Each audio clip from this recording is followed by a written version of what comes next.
So ಇವತ್ತು ಎಲ್ಲೆಲ್ಲಿ ಮಳೆಯಾಗ್ತಕ್ಕಂತಹ ಸಾಧ್ಯತೆ ಇದೆ ಅಂತ ಹೇಳಿ ಹವಾಮಾನ ಇಲಾಖೆ ಕಡೆಯಿಂದ ಮಾಹಿತಿಯನ್ನು ತಿಳಿಸಲಾಗಿದೆ. ಈ ಒಂದು ಇನ್ಫಾರ್ಮೇಷನನ್ನು ನಾವು ಈ ವಿಡಿಯೋದಲ್ಲಿ ತಿಳ್ಕೊತಾ ಹೋಗೋಣ. ವಿಡಿಯೋವನ್ನು ಸ್ಟಾರ್ಟ್ ಮಾಡ್ತೀನಿ.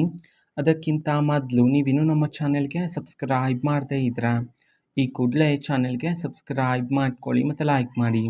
ಈಗ ನಾವು ಇನ್ಫಾರ್ಮೇಷನನ್ನು ತಿಳ್ಕೊತಾ ಹೋಗೋಣ.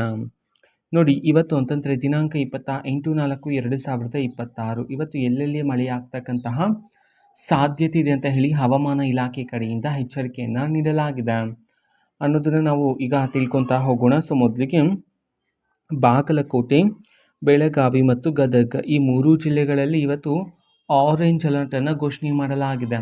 ಓಕೆನಾ. ಸೊ ಇಲ್ಲಿ ಭಾರಿ ಮಳೆಯಾಗ್ತಕ್ಕಂತಹ ಸಾಧ್ಯತೆ ಇದೆ ಅಂತ ಹೇಳಿ. ಅದೇ ರೀತಿ ಇನ್ನು 9 ಜಿಲ್ಲೆಗಳಿಗೆ ಯೆಲ್ಲೋ ಅಲರ್ಟನ್ನು ಘೋಷಣೆ ಮಾಡಲಾಗಿದೆ. ಆ 9 ಜಿಲ್ಲೆಗಳ ಹೆಸರು ಹೀಗಿದೆ: ಉಡುಪಿ, ಉತ್ತರ ಕನ್ನಡ, ಕೊಡಗು, ಹಾಸನ, ಚಿಕ್ಕಮಗಳೂರು, ಶಿವಮೊಗ್ಗ, ಹಾವೇರಿ, ಧಾರವಾಡ ಮತ್ತು ಬೆಂಗಳೂರು. ಈ 9 ಜಿಲ್ಲೆಗಳಿಗೆ ಯೆಲ್ಲೋ ಅಲರ್ಟನ್ನು ಘೋಷಣೆ ಮಾಡಲಾಗಿದೆ. ಇಲ್ಲೂ ಸಹ ಇವತ್ತು ಮಳೆಯಾಗ್ತಕ್ಕಂತಹ ಸಾಧ್ಯತೆ ಇದೆ ಅಂತ ಹೇಳಿ.